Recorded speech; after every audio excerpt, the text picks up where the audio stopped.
안녕하세요. 건강 365 아나운서 추인경입니다. 가려움증으로 고생하는 분들이 많습니다. 계절적인 요인으로도 가려운 증상을 느낄 수 있고요. 나이, 또 질환으로 인한 가려움증도 있죠. 가려운 증상 자체도 문제지만 가려운 걸 참는다는 게 참 어렵잖아요. 긁으면서 생기는 또 다른 위험까지 가려움증으로 인한 문제들은 나타납니다. 가려움증의 다양한 원인 그리고 증상을 완화할 수 있는 방법은 없을지 오늘은 가려움증에 대해서 살펴보겠습니다. 건강 365 신승훈의 그 후로 오랫동안 듣고 시작하겠습니다. 소양증으로 진단되는 가려움증은 다양한 원인으로 발생합니다. 다소 주관적인 감각이기도 해서 가려움증의 정도를 판단하기가 쉽지 않을 것 같은데요. 가려움증 어떻게 이해하면 될까요?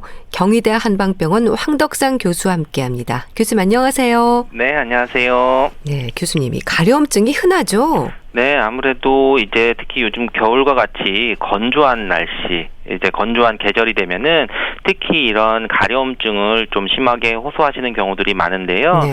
뭐 연구에 따라서 보면은 건강보험 심사평가원 그런 결과를 봐도 연령에 따라서 다 비슷한 정도의 수준으로 계속 이제 가려움증도 나타나고, 물론 이제 뭐 60대 이후, 70대 이후의 노인에게서도 많이 나타나는데, 그런 것들이 이제 노화와 관련돼서 피부 건조증이 나타나는 경우에 그런 소양감, 가려움증도 많이 나타납니다.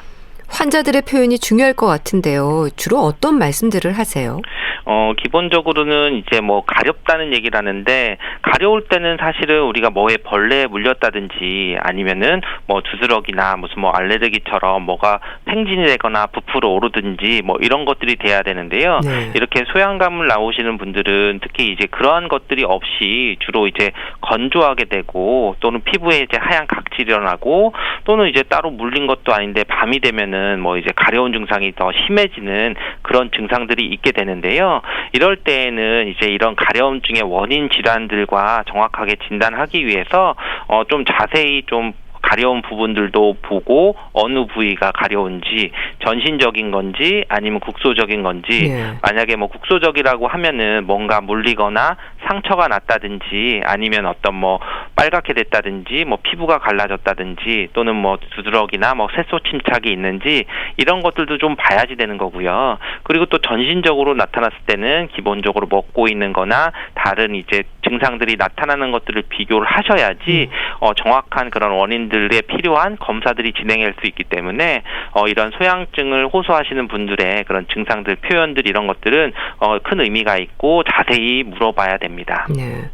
근데 가려운 증상은 뭐 참기가 어렵잖아요. 자꾸 긁게 되는데 긁다 보면 감염의 위험도 생기게 되고 단순히 여길 수 있는 증상은 아닌 것 같아요. 네, 기본적으로 이런 소양증에 뭐 다른 원인이 없을 때에는 계속 긁으면서 피부에 상처가 나 있는 경우, 또 그게 아물었다가 상처가 나고 오히려 그게 심해지면은 뭐 피부가 짓무르면서 이제 십진으로 악화될 수도 있고요. 네. 그리고 오히려 상처가 생겨서 그런 것들이 이제 감염이 돼서 2차 세균 감염이 있어서 뭐 빨개진다든지 뭐 통증이 있다든지 염증이 있다든지 하는 것들이 될 수 있기 때문에 오히려 이럴 때는 좀 잘 긁지 않고 초기에 좀 진정을 시키고 가려움을 없애는 그런 치료들이 좀 필요한 경우도 많습니다. 네.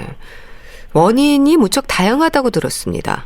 네, 기본적으로 뭐 가렵다고 하는 것은 어떤 그런 질병명보다는 다양한 그런 피부 질환에 의해서도 나타날 수도 있는데요. 뭐 우리가 흔하게 뭐 피부 질환 중에서도 접촉성 피부염이라 그러면 우리가 뭔가 물질에 닿았을 때 어떤 뭐 장신구를 했거나 뭐 옷이나 이런 것에 어떤 화학 물질이 붙었거나 뭐 또는 이런 여러 가지 물질들이 피부에 닿아서 나타나는 그런 접촉성 피부염일 때도 가려운 걸로 뭘로 나타나고, 네. 그런 것들이 긁다 보면 이게 더 나타날 수도 있고요. 그리고 아토피 피부염이나 건성 같은 경우도 굉장히 가렵지만 특히 이제 그런 것들은 좀 약간 다른 질환의 특징적인 그런 질환이 증상들이 있는데, 특히 이런 것들은 이제 건조하면서 각질층이 많이 나타나고 네. 이제 나타날 수 있고, 습진 같은 경우도 오히려 그런 것 때문에 가려운 증상들이 많이 나타날 수 있고요. 이런 국소적인 원인뿐만 아니라 전신적으로 뭐 빈혈이 좀 심하거나 당뇨병이 있거나 뭐 갑상선 관련되는 질환이 있거나 또는 신부전증이 좀 심해서 콩팥의 이상이 좀 심하신 분들은 그런 경우에도 다 가려움증이 나타날 수 있습니다. 네. 또 네, 한의학에서도 봐도 어떤 우리 몸에서 피부의 그런 상태들이 우리 몸에 있는 그런 혈액의 그런 기능과 관련돼서 가려움이 나타나는 경우도 많이 있습니다. 네. 그러니까 건성 피부, 지성 피부, 뭐 민감성도 있고 흔히 말하는 이런 피부 타입에 따라서도 가려움증의 유발 요인이 다를 수 있겠네요. 그렇죠. 아무래도 이런 것들은 건조한 대기가 좀 있고 좀 습도가 낮아지고 할 때 피부 조직의 수분 함량이 떨어지게 되면은 아무래도 이제 건성 피부들이 오히려 좀 더 심각해지고 그런 경우들은 또 이제 나이가 좀 들면서 50대 이후에서는 오히려 지방층도 얇아지고 또 세포의 생장과 분열 능력이 또 저하되고 있기 때문에 이럴 때는 결국 이제 수분 함유랑 또 피지 분비의 감소 이런 것들이 이제 피부 가려움증, 소양증들이 많이 나타나고 네. 또 이런 것들이 이제 밤만 되면 이제 오히려 더 심하게 나타나시는 분들이 있는데 이런 것들을 이제 뭐 한의학에서도 얘기할 때 우리 몸에서 수분이 부족한 음어하거나 또는 뭐 혈어해져서 가려움증이 나타날 때는 특히 이제 저녁에 증상들이 심해지는 그런 부분들을 나타날 수 있습니다. 네. 지성 피부 같은 경우는 왜 그렇게 가려울까요? 아무래도 이제 지성 피부들은 오히려 이제 같이 건조하면서 뭔가 잘 배출이 되지 않고 뭔가 피지를 막게 된다든지 그렇게 되면서 오히려 염증이 좀 생기거나 하는 경우들은 건조한 것들이 좀 더 나타나실 수가 있습니다. 네.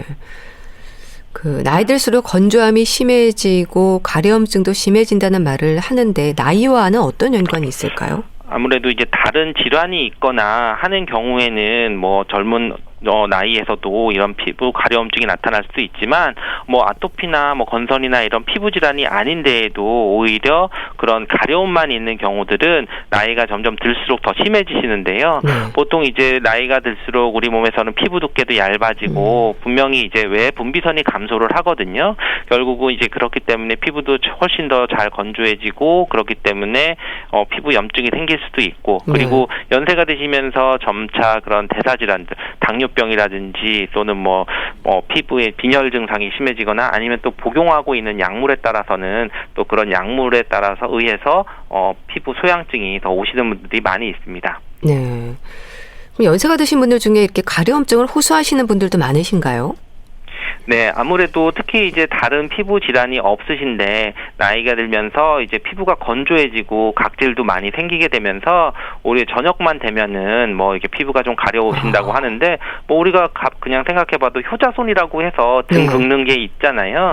그런 것들을 쓰게 되는 게 점점 이제 나이가 드시면서 피부도 건조해지고 피부에 이런 분비물도 좀 줄어들어서 아무래도 이렇게 소양증들이 많이 생기실 수 있습니다. 네.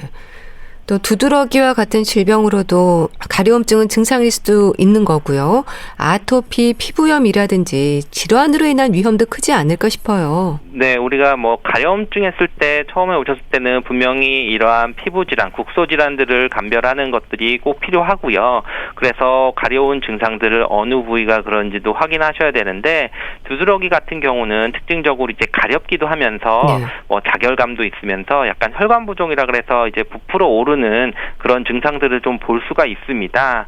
그렇지만 또 이제 만성 두드러기인 경우들은 또 이제 좀 더 심하게 혈관 부종이 나타나면서 이제 통증을 또 동반하는 경우들이 있기 때문에 이런 경우들은 또 약간 뭐 그냥 단순히 가려운 소양감이 아니라 두드러기 증상으로 보셔야 되고 아토피 피부염은 또는 이제 뭐 건성과 마찬가지로 피부가 이제 아주 건조하게 되면서 악화되는 것들이 있어서 오히려 뭐 각질이 있거나 뭐 가려울 뿐만 아니라 뭐 피부가 갈라지거나 또는 이제 인설이라 그래서 자꾸 이게 떨어져 나오는 그런 것들도 있고 그리고 이제 부위들이 주로 이제 접히는 부위들이 좀 많이 좀 나타나게 돼서 그런 경우들은 이제 아토피 피부염에 좀 전형적인 거고 지금 얘기하는 그런 가려움증이나 소양증은 전신적으로 뭐 꼭 한 부위에 국한되는 게 아니라 전신적으로 나타나는 경우들이 많이 있습니다. 네.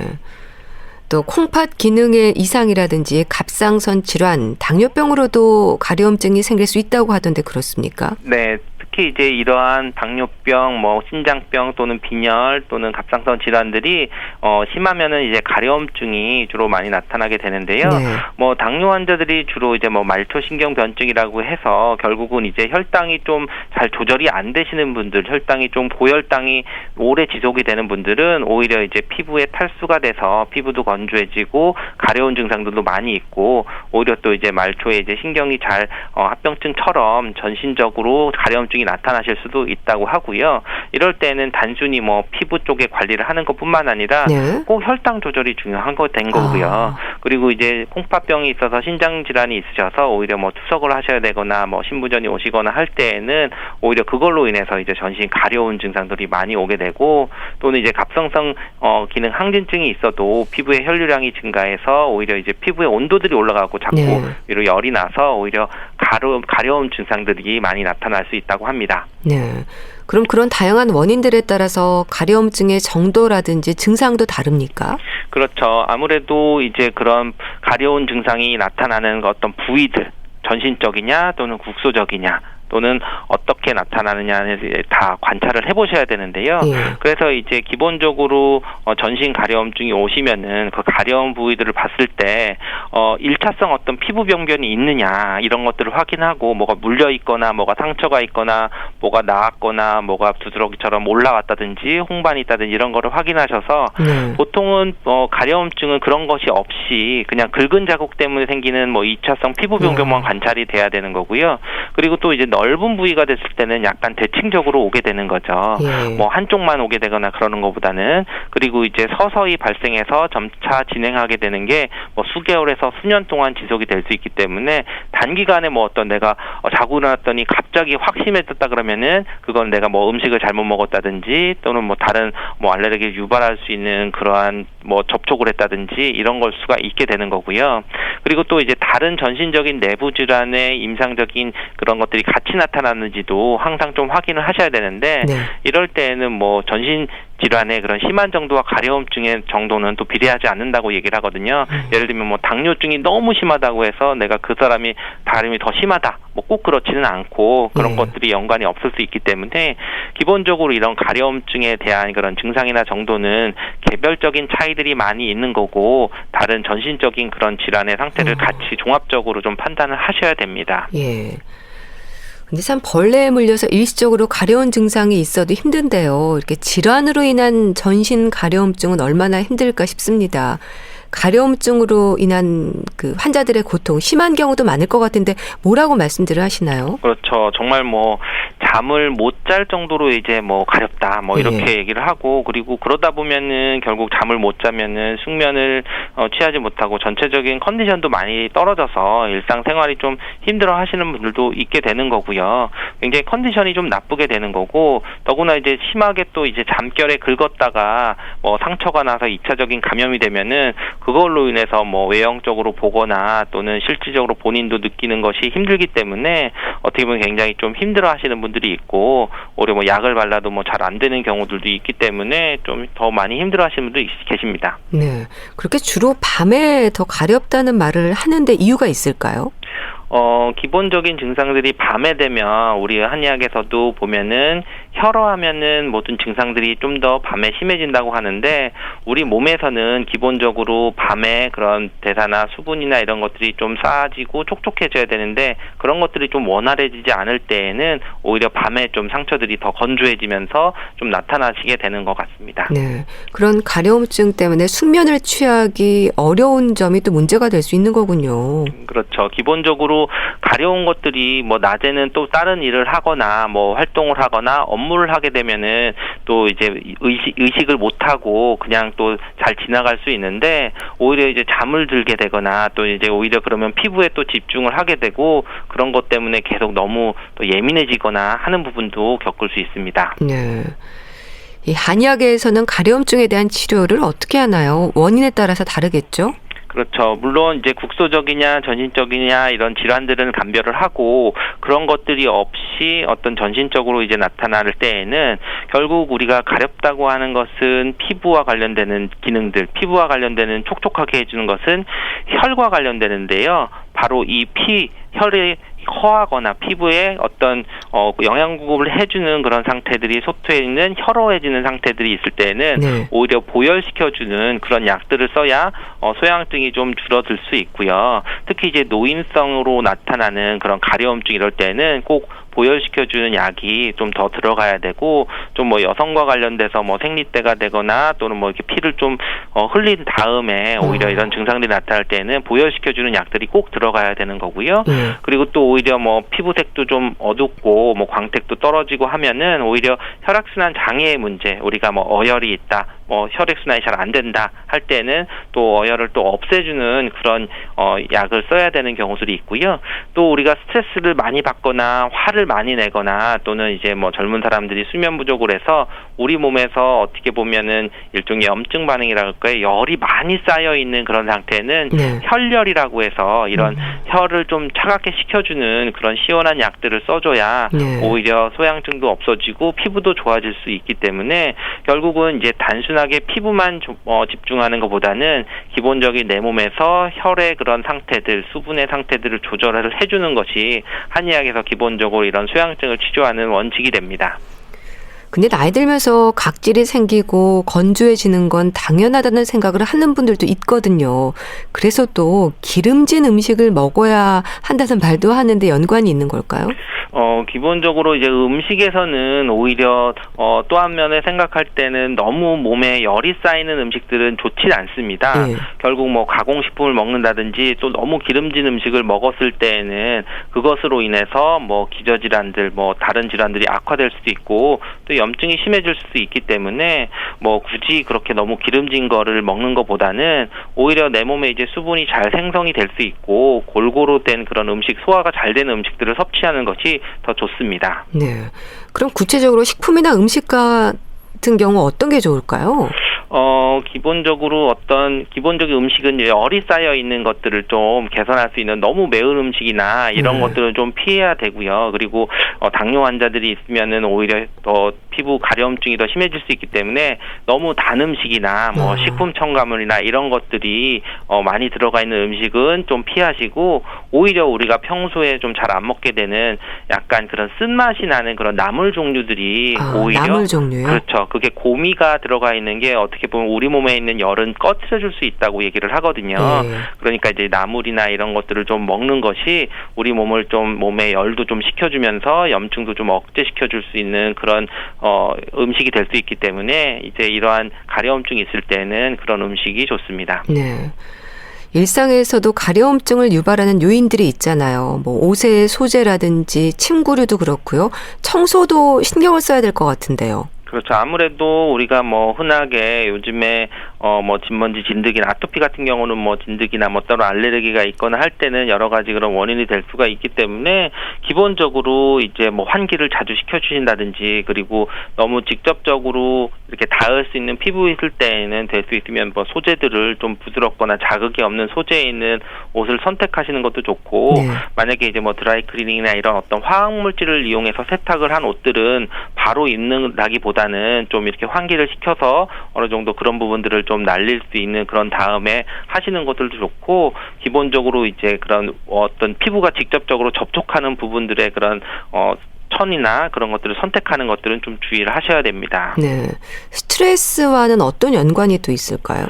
우리가 피부 소양증이라고 할 때 한의학에서도 얘기할 때 혈열이 문제가 된다고 얘기를 했는데요. 결국 우리 몸에서 열이 뭔가 쌓이는 그런 습관들은 피부에 나쁜 영향을 미칩니다. 근데 우리가 열을 쌓게 하는 게 음식도 있지만 우리가 스트레스 받는 거 또는 뭐 스마트폰이나 컴퓨터나 이런 것을 밤늦게 너무 늦게까지 하는 것도 어떻게 보면 우리 몸에서는 또 열을 조장할 수 있는 겁니다.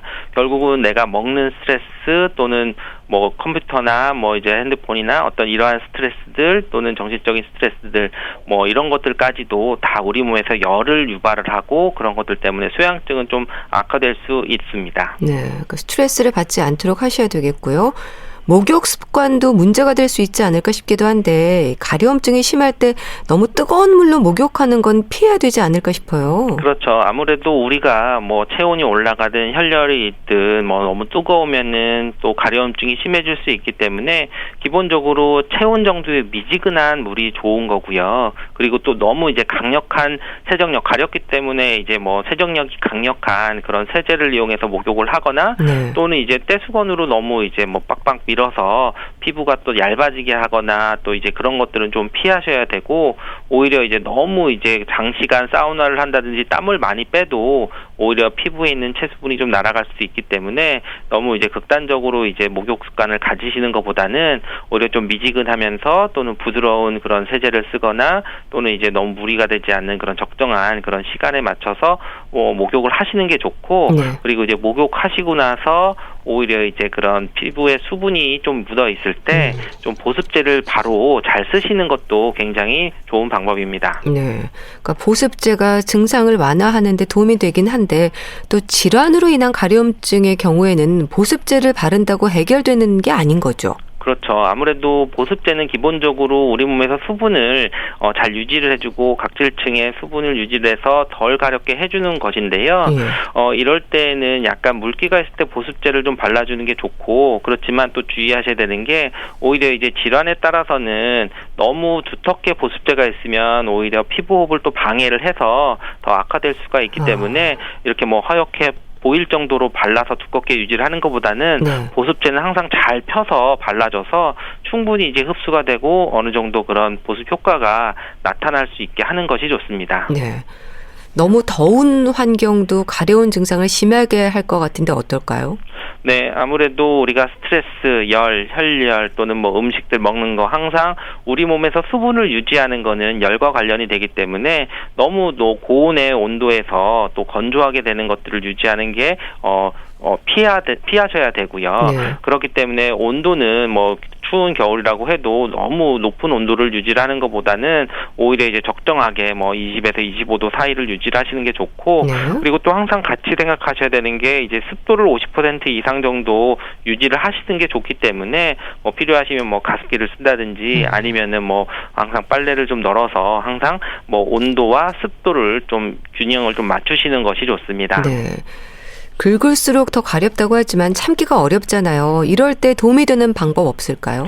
네, 이제 우리가 흔하게 뭐 참다가 이제 연고를 바르고 해도 많이 힘들어 하시는데, 좀 이제 손쉽게 할 수 있는 게 어떻게 보면 이제 심한 가려움증에 이제 웻 드레싱이라고 해가지고 우리가 이제 그 젖은 드레싱이라고 표현을 하거든요. 젖은 드레싱이요? 젖은 드레싱. 그런 것은 이제 우리가 생리식염수를 아주 이제 깨끗한 그런 뭐 거즈 같은 거를 적절히 담갔다가 그냥 가려운 부위를 살짝 덮어놓는 겁니다. 그러니까 당장 이제 그렇을 때 오히려 약간 피부를 좀 덮여도 있고 또 열을 좀 식혀주면서 가려움을 좀 피해서 손이 가는 것들을 좀 더 줄일 수가 있거든요. 이런 경우들은 이제 아주 심한 뭐 아토피 증상이 있는 경우에 또 이래도 웻 드레싱을 해서 어느 정도 좀 이제 유지를 하거나 소양감도 줄이고 또 이제 피부에 그런 건조되는 것들이나 이런 것들을 좀 줄일 수도 있거든요. 이런 것처럼 꼭 생리식염수가 아니더라도 뭐 외부로 이제 노출돼 있는 그런 상처가 없다고 하면은 그냥 뭐 좀 깨끗한 물을 해서 좀 시원하게 해서 잠깐 덮어주는 것이 웻 드레싱으로 해서 하는 것이 좋고, 물론 이제 뭐 아이스팩을 댄다든지 뭐 아주 차갑게 하는 것도 방법이지만 또 그런 경우들은 또 너무 또 자극이 돼서 시렵거나 해가지고 오히려 또 불편감이 일 수 있기 때문에 약간의 이런 웻 드레싱처럼 이렇게 활용하시는 방법도 당장 이제 가려울 때는 좀 잘 넘어갈 수 있는 그런 방법입니다. 네, 알겠습니다. 자, 소양증으로 진단되는 가려움증에 대해서 알아봤는데요. 경희대 한방병원 황덕상 교수와 함께했습니다. 말씀 잘 들었습니다. 감사합니다. 네, 감사합니다.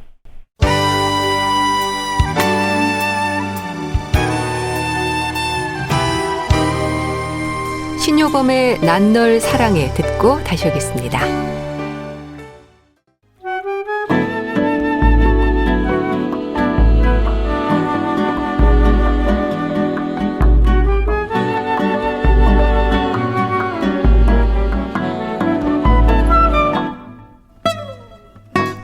건강한 하루의 시작. KBS 라디오 건강 365 최윤경 아나운서의 진행입니다. KBS 라디오 건강 365 함께하고 계십니다. 건강책 정보 북컬럼니스트 홍순철 씨와 함께합니다. 안녕하세요. 네, 안녕하세요. 오늘 소개해 주실 책은 움직임에 중력을 더하라. 이 자세 문제를 지적하는 걸까요? 어떤 내용의 책인가요? 예, 이 건강 측면에서 인류 역사상 최악의 발명품이라고 하는 오명을 가진 물건이 있습니다. 네. 그게 뭘까요? 뭘까요? 의자라고 그러는데요. 의자라고요? 네, 우리의 건강을 가장 치명적으로 위협하는 것이 다름 아닌 의자라는 겁니다. 왜냐하면 의자에 오래 앉아 있을수록 목과 허리에 부담이 오고 내장 지방, 복부 지방 증가합니다. 네.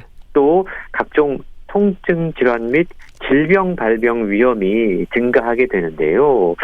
직장에서든 집에서든 가만히 앉아 생활하는 방식이 노화를 촉진시키고 건강에 나쁜 영향을 미칠 수 있다라는 사실을 책은 소개하고 있는데요. 네. 움직임의 중력을 더하라. 이 책은 우주 비행사의 건강 연구를 선도적으로 이끌어온 우주의학자인 조안 베르니코스 박사가 쓴 책이에요. 책을 통해서 이 중력과 노화, 앉아있는 생활 방식과 질병, 그리고 중력 운동과 건강에 대한 과학적인 연구 결과가 소개가 되고 있는데요. 네. 아울러 평생 건강한 삶을 누리기 위해서 우리가 일상에서 쉽게 할 수 있는 프로그램은 무엇이 있는지 소개해 주면서 우리의 생활 속에서 여러 가지 다양한 움직임을 최고의 운동으로 전환시킬 수 있는 비밀을 책을 통해 소개해 주고 있습니다. 예. 저자인 조안 베르니코스가 우주의학자라고 하셨는데요. 우주의학자 어떤 일을 하는 분일까요? 예, 우주의학, 비활동 생리학, 스트레스, 건강한 노화 이런 분야에서 중요한 연구들을 수행해 오고 있는 의학 연구 과학자인데요. 네. 이분이 1964년 나사 연구원으로 시작을 해서 1986년에서 93년 사이에 생명과학 연구소장, 그리고 2000년까지 나사 본부 생명과학부 총 책임자 역할을 맡았습니다. 그러니까 우주인을 양성을 해서 예. 우주로 보내는데 그야말로 우주의학의 기초 연구에 핵심적인 역할을 담당했다라고 이야기할 수 있는데요. 우리가 이 중력을 느끼는 지구에서 평소에 생활하는 것과 우주에 가서 우주선 안에서 무중력 상태로 생활하는 것은 완전히 다른 겁니다. 많이 다르겠죠. 특히 무중력 상태가 신체의 다양한 분야에 많은 영향을 미친다고 그래요. 저자는 바로 이걸 연구를 한 건데요. 네. 그러면서 획기적인 의학 연구들을 수행을 했고 이 연구 결과가 주로 앉아서 지내는 생활 방식, 그리고 급속한 노화, 건강 악화 사이에 과학적인 어떤 인과관계를 밝히는 대로 연결돼서 그걸 책을 통해서 다양한 원인과 결과를 소개하고 있는 건데요. 이 책에는 우주 비행사들의 건강 연구를 통해서 밝혀낸 건강과 중력의 상관관계가 소개가 되고 있다는 거예요. 건강과 중력이에요. 예, 그러니까 우주 비행사들의 안전한 생활과 건강한 활동을 위해서 계속해서 더 다양한 연구들을 진행해 오면서 중력과 건강에 밀접한 상관관계를 밝혀냈다라는 거죠. 네. 요약해서 말씀을 드리자면 자주 움직이지 않고 한자리에 오래 앉아있는 생활 습관이 우리의 건강을 악화시키고 이른 노화를 불러온다라는 겁니다. 책을 통해서 저자는요, 중력을 이용해서 자주 움직이는 습관이 사실은 그 어떤 운동을 하는 것보다 건강과 노화 방지에 효과가 있다는 것을 오랜 과학적인 연구 결과를 통해서 밝히고 있는 겁니다. 예. 그러니까 중력을 이용해서 자주 움직이는 습관이 중요하다고 하셨는데 그렇다면 오래 앉아있는 습관, 이 움직이지 않는 습관이 구체적으로 어떤 질병들의 원인이 될 수 있을까요? 예, 세계보건기구에서는 매년 330만 명에서 500만 명 정도가 신체 활동이 부족해서 이로 인해 발생하는 질병들로 사망하고 있다. 이렇게 추정하고 있다고 그래요. 예. 사망 원인 가운데 신체 활동 부족이 4위에 올라가 있다는 건데요. 18가지 연구를 분석한 결과 가장 오래 앉아있는 사람이 가장 짧게 앉아있는 사람보다 당뇨병이나 심장 질환에 걸릴 가능성이 2배가 더 높았다고 그럽니다. 네. 당뇨병으로 건강이 악화될 위험이 112%, 심혈관 질환으로 건강이 악화될 위험이 147% 더 높았고요. 예. 심지어 심혈관 질환으로 사망에 이를 가능성이 90%나 더 높았다고 그래요. 그렇군요. 그러니까 모든 사망 원인을 살펴볼 때 오래 앉아 있을수록 사망할 가능성이 49% 더 높아진다는 건데요. 모든 사망 원인에서 오래 앉아 있을수록 사망할 가능성이 50% 가까이 증가한다는 사실은 누가 봐도 우리가 앉아서 생활하는 이 생활 방식이 얼마나 건강에 치명적인지를 확인할 수 있다는 거죠. 네. 이 밖에도 책에는요, 암, 심혈관 질환, 신진대사 기능 저하, 뇌인지 기능 저하, 치매, 생식 질환도 움직이지 않는 습관과 깊은 관련이 있다라고 소개를 하고 있습니다. 예. 이 정도면 정말 건강 측면에서 인류 역사상 최악의 발명품이 의자라는 말이 왜 생겨났는지를 우리가 알 수 있다라는 거죠. 그렇네요. 근데 이렇게 움직이는 게 필요하다는 거는 알겠는데요. 책의 제목이 움직임에 중력을 더하라잖아요. 중력과 움직임과는 어떤 상관관계가 있을까요? 예, 과학 이야기를 잠깐 해볼까요? 예. 중력은요, 인간을 포함해서 모든 사물을 지구 중심을 향해서 이렇게 아래로 끌어당기는 그런 힘입니다. 이게 되게 단단한 한 가지 방향의 힘이잖아요. 예. 그리고 우리는 이 지구에 사는 순간, 매 순간 이 중력의 영향을 받고 살고 있어요. 근데 이 영향이 사실은 우리가 별로 느끼지 못하고 있는데 중력이 미치지 않는 곳에서는 중력이 얼마나 대단한 힘을 갖고 있는지 뚜렷하게 확인할 수가 있습니다. 네. 저자가 우주의학자라고 말씀을 드렸잖아요. 아무리 젊고 건강한 우주 비행사도 우주 탐사를 다녀오면, 그러니까 오랜 기간 동안 무중력 상태에 있다가 돌아오면 신체가 급격히 노화한다고 그래요. 아, 그렇군요. 이게 미세중력, 무중력 상태에서 생활해야 되는 우주 비행사들의 건강을 다양한 측면에서 연구를 한번 해봤는데, 예. 중력을 이용해서 우리가 몸을 자주 움직이는 것이 건강과 노화 방지에 엄청난 영향을 미친다는 것을 밝혀냈다는 거죠. 예. 우주 비행사들을 관찰을 해보니까 중력이 결핍이 되면 일단 지구력이 저하되고요. 네. 근육과 뼈가 약해지고요.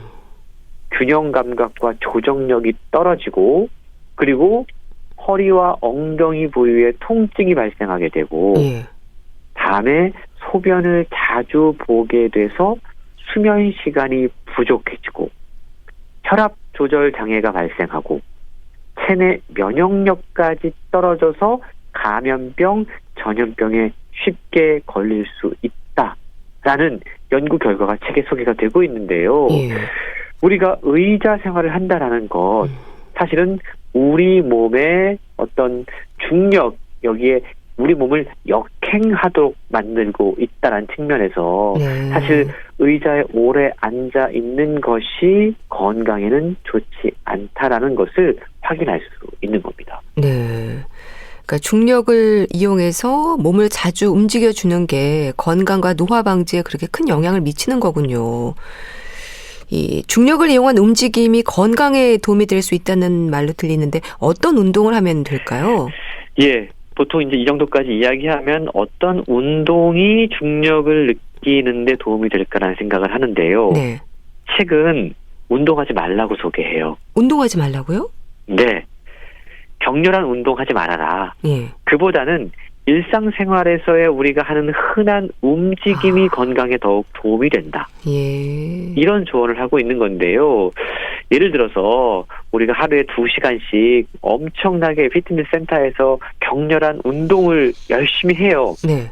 그리고 나서 책상에 오랫동안 앉아서 일해요. 이렇게 하는 것보다 30분마다 의자에서 한 번씩 일어나서 스트레칭하고 예. 잠깐 움직이는 것, 이게 훨씬 더 우리 건강에 이롭고 노화를 방지할 수 있다라고 주장하고 있는 거죠.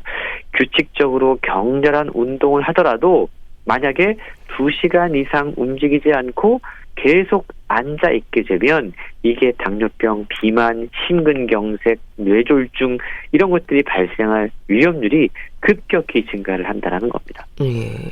그래서 최근에요, 따로 시간을 내서 운동하려고 애쓸 필요 없이 평소에 의자에 앉아있는 시간을 가능하면 좀 줄이고 네. 의자나 소파에서 잠깐 일어나서 주변을 걷거나 스쿼트를 하는 것, 이것이 최대한 중력을 느끼면서 이동할 수 있는, 그리고 어떤 우리의 건강을 챙길 수 있는 방법이다라고 최근 이야기하고 있는데요. 예. 그래서 지금 저도 앉아있다가 일어났습니다. 그래서 네. 지금 책을 소개하고 있는데요. 어떻게 이게 가능할까? 사실은 이 모든 놀라운 변화는요, 사소한 것에서 시작이 됩니다. 예. 책은 우리 몸의 변화는 일어서는 사소한 과정에서 발생한다라고 이야기를 하고 있어요. 일단 앉아있다가 몸을 이렇게 세우면 자세가 바뀌잖아요. 네. 그러면서 우리 몸의 편형 감각을 담당하는 귀 속에 있는 전정계와 또 뇌에서 균형 작용이 일어난다고 그럽니다. 그러니까 계속 앉아있는 것보다 한번 일어나면 뭔가 이 균형 감각을 회복하는 데 많은 도움이 된다는 거죠. 예. 그리고 앉아있을 때는 혈액이 정체되어 있는데 일어나면서 온몸에 혈액이 재분배되는 효과가 있다고 그래요. 많은 변화가 일어나는 거군요. 그렇습니다. 그러면서 심장과 목에 있는 혈압 센서를 자극을 해서 예.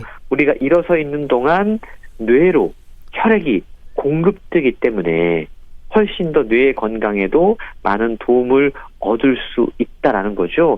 이렇게 우리가 하루에 몇 번씩 앉았다 일어났다를 반복하는 것, 중력을 느끼게 우리 몸이 해주는 것, 이것이 건강에 상당히 중요하다라고 이야기를 하고 있는데요. 네. 그러면서 동시에 책은 습관 길들이기의 중요성을 이야기하고 습관 있어요. 길들이기. 네, 사실 앉아있다가 일어나는 게 생각보다 쉽지 않습니다. 네. 그리고 일을 하다 보면, 무언가 공부를 하다 보면 집중해서 막 2시간씩 앉아있는 게 다반사인데요. 맞아요. 그래서 저자는 습관을 들일 필요가 있다라고 이야기를 해요.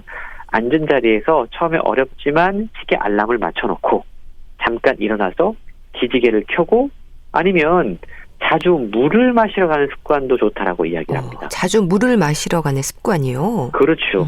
그러니까 앉아있다가 예. 물을 마시러 이동하는 거예요. 그러면 자연스럽게 일어나고 걷게 되고 물까지 마시면서 건강에 더욱더 이로운 어떤 작용들이 우리 몸에서 일어나게 된다는 거고요. 예. 엘리베이터 대신에 계단을 오르내리는 습관, 대중교통을 이용하는 습관, 그리고 집안일을 한꺼번에 막 하고 퍼져서 누워서 앉아서 계속 쉬는 것보다는 네. 조금씩 집안일을 나누어서 하는 것. 그러면 자주 일어나서 움직이게 되잖아요. 이런 식으로 우리의 습관을 조정할 필요가 있다라고 이야기를 하고 있는데요. 자주 일어날 수 없다면 앉은 자리에서라도 의식적으로 몸을 좌우로 움직이면 좋다라고 이야기를 하고 있어요. 예. 그래서 만약 정말 일어날 수 없는, 계속 앉아 있을 수밖에 없는 환경에 있다면 앉은 자세로도 기지개를 크게 켜거나 목 운동을 하거나 네. 팔 운동을 하면서 상체를 자주 움직이기만 해도 건강에 커다란 효과가 있다라고 이야기를 하고 있는데, 결국은 격렬한 운동을 하고 앉아있는 자세를 오래 유지하거나 힘들다고 오래 누워있거나, 이게 오히려 우리 몸의 중력을 느끼지 못하게 해서 건강상에 해로울 수 있다는 이야기를 하고 있는 건데요. 예. 어쨌든 우주과학자, 우주의학자가 제안하는 그동안 우리가 발견할 수 없었던 상당히 신선한 관점의 건강 조언인 것은 분명해 보입니다. 네. 뭐 홍순철 씨도 주로 앉아있는 시간이 많으시잖아요. 중력을 그렇습니다. 이용한 움직임, 일상에서의 실천 어떻게 하고 계세요? 저 아까 말씀드렸잖아요. 네. 제가 방송을 하면서도 의식적으로 잠깐 내가 앉아 있으면 안 되지라고 생각해서 일어났는데요. 의식을 좀 해야겠네요. 예. 그렇습니다. 사실 우리가 의식하는 게 제일 중요한 것 같아요. 그리고 나를 깨우는 훈련, 내 혼자의 의지로 안 되면 알람을 맞춘다던가, 아니면 우리가 이제 넛지라고 이야기를 해서 부드럽고 현명하게 나를 쿡 찌르는 뭔가 유인 효과가 있으면 좋거든요. 네. 저 같은 경우에는 제 사무실 책상 아래에 운동화가 하나 있어요. 운동화요? 네. 근데 저는 이 운동화를 참 예쁜 운동화로 자주 바꿉니다. 아, 그러시군요. 그래서 자꾸 신고 싶게 만드는 거죠. 예. 그래서 운동화를 갈아 신고 회사 주변을 좀 이렇게 잠깐 산책하는 그런 넛지 효과를 저 자신에게 만들어내고 있는데요. 이런 식으로 자신의 의지만으로 안 될 때 자기를 움직이게 할 수 있는 현명한 쿡쿡 찌름, 넛지를 만드는 것도 뭔가 우리의 삶을, 우리의 습관을 조정하는데 커다란 도움이 될 것 같습니다. 예. 우리가 습관을 얘기할 때 사실 좋은 습관이라는 말을 하잖아요. 이렇게 몸을 움직이는 거 참 쉽지 않은 것 같아요. 사실 스트레칭도 습관이 안 된 분들 같은 경우는 기지개도 잘 안 키지 않나요? 그렇습니다. 근데 이 책에 보면요, 켤 수밖에 없게 돼요. 왜냐하면 우리가 사소한 움직임인 것 같지만 기지개를 켜는 것만으로도 우리의 신진대사와 또 우리의 혈액순환과 여러 가지 림프절과 이런 것들이 자극을 받아서 정말 우리가 상상하지 못하는 놀라운 효과가 나타난다라고 이야기를 하고 있거든요. 네. 사실 우리가 일상을 살면서 중력을 느끼지 못하는 순간이 거의 앉아있는 순간인 것 같아요. 그냥 앉아있게 되면 앞서 소개한 것처럼 배만 자꾸 나오게 되고 허리 통증과 척추 통증, 목 통증으로 이어지게 되는데요. 예. 우리가 일어서 있으면 한번 일어서 보세요. 중력이 느껴지거든요. 네. 걸을 때도 무의식적으로 걷기보다는 내 몸을 누군가 아래서 끌어당기고 있다는 느낌을 가지고 중력을 느끼면서 걸으면 훨씬 더 건강에 이롭다라는 내용이 책에 소개가 되고 있으니까 우리의 어떤 사소한 네. 생활 습관들을 중력을 느끼면서 하는 것으로 바꿔보는 것도 좋을 것 같습니다. 네. 정말 사소한 것부터 몸을 좀 움직여보는 습관을 가져야겠네요. 자, 건강책 정보 움직임에 중력을 더하라 소개해드렸는데요. 보컬럼니스트 홍순철 씨와 함께했습니다. 감사합니다. 네, 고맙습니다. 미스터2의 하얀 겨울 보내드리면서 인사드릴게요. 건강365 아나운서 최인경이었습니다. 고맙습니다.